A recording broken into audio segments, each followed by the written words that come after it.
Okay, welcome to the Take Action Resources, where you're going to get amazing insight and actions to take that'll help you stand out even more from other potential recruits. Okay, so without further ado, let's get started because there's a lot to go through. So here's another Google sheet that highlights the recruiting rules by organization. And before I forget, I would recommend going into File, make a copy, right, for yourself. Oh, you have your own thing in case you need to go in and check these out or change anything. Okay, so in this Google sheet, I break down the college recruiting contact rules for when and how coaches can contact student athletes for NCAA, D1, D2, D3, and NAIA schools. This is really important because you need to know when the contact periods start, and they're all different for every single division.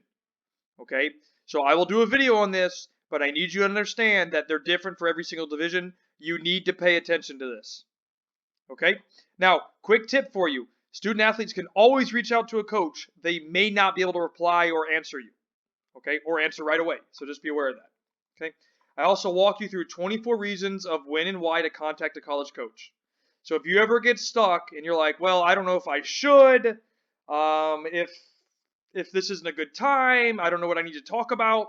Here are 24 reasons when and why to contact a college coach. So just a quick couple of examples.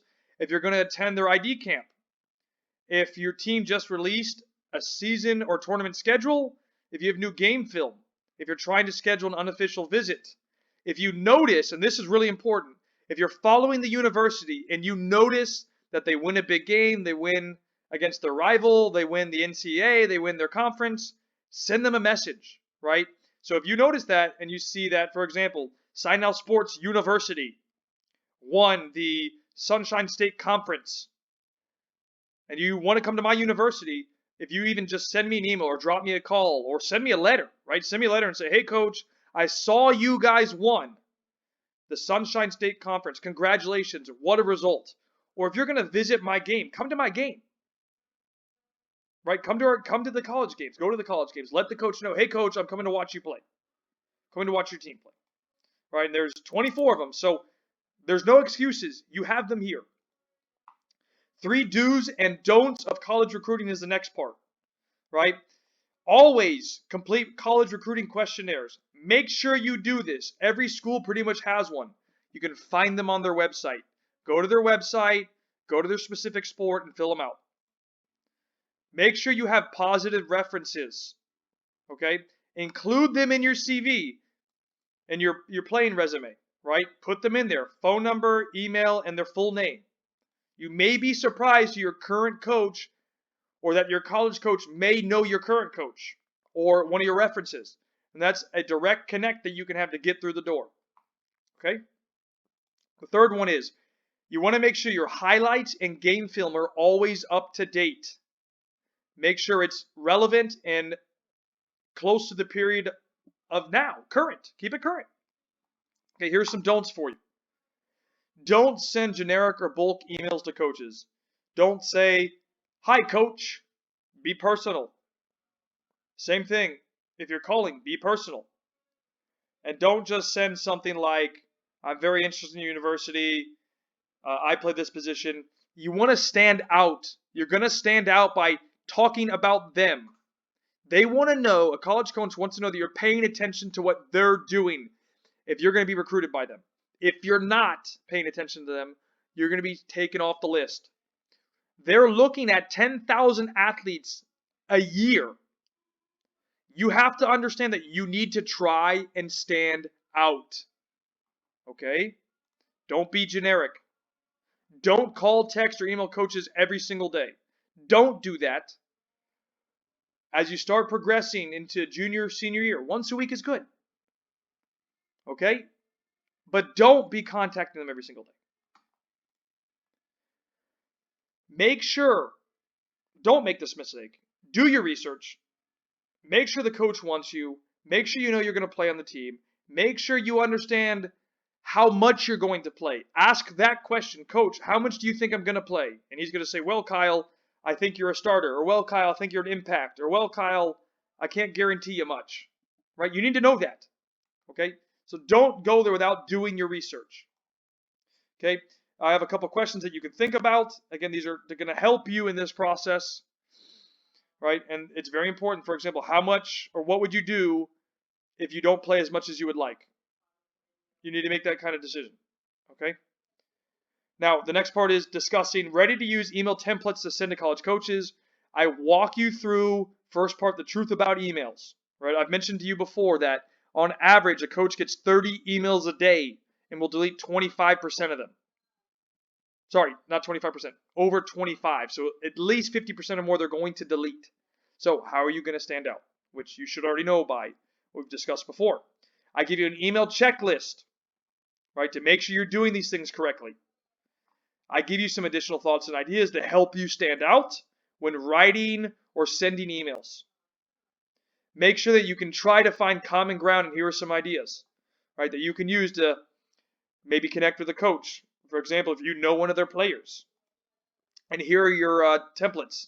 The first one is an initial email, and again, it's just plug and play it, right? Plug in the information. Dear Coach Alex, my name is Kyle. I'm graduating, so on and so forth, right? You have all the information. Plug and play. And again, if you need to modify, take it. Okay, follow-up email. So if you get a response or you want to send another email, here's what you need to put. Here's an idea for you to put. And again, plug and play. If you need to change some stuff, go ahead.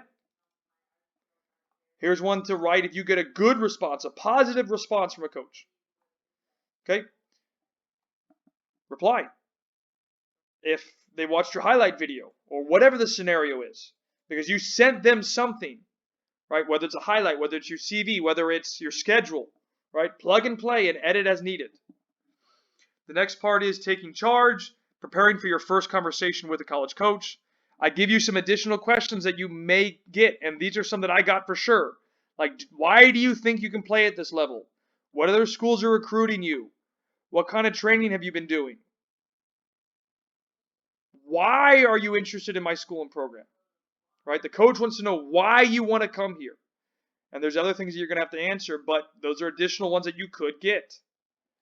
Here are some questions that you could ask a coach. Some more questions, right? And these are really important because there are additional things that you could have in your toolkit to discuss with a coach. Now, this is really important. Do not let your parents call the coach. Do not. Parents, please do not call.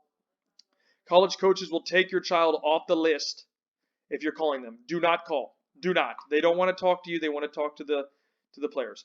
If you're on the phone with them and you're helping your child through it, that's not necessarily a problem. Some coaches might be turned off by that, but if it's the first conversation, it's not a problem. In fact, when I was going through this process, every time I talked to a coach for the first time, my dad was there on the phone with me. So we just let the coach know, hey, this is Coach Kyle and Father Kyle, right? Just as an example. And that way he would know ahead of time who's there. But I did 99% of the talking. I'm also going to give you here phone and voicemail scripts like I mentioned before. The first one is why, before we even get into it, when should you start calling coaches, right? Here's the when and why, how to prepare for a conversation, how to prepare for the conversation continued, and then here are the general scripts coming up here in a second, okay? Here's the post-letter script. So you've already sent your letter. Here's a script that you can use, a second one, right? Here it is for you. Plug and play, right? You can reuse this. You can edit as you need to and enjoy. Post-email scripts. You've sent an email. Here's what a conversation might look like. And they might be like, Kyle, it's not a good time to talk. And you have to be okay with that. Leaving voicemail for a coach, right? And this is important because you're going to call a coach and they may not answer. And in fact, a lot of times they're not going to answer. It happens all the time.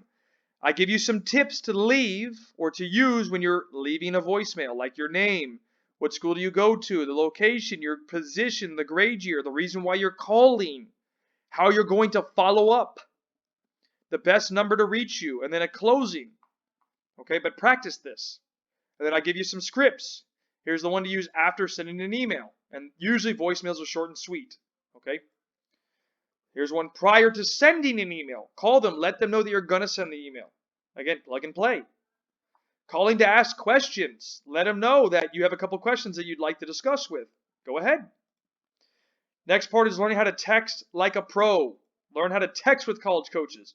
It's a very effective way when it's time or you're allowed to do so due to the rules.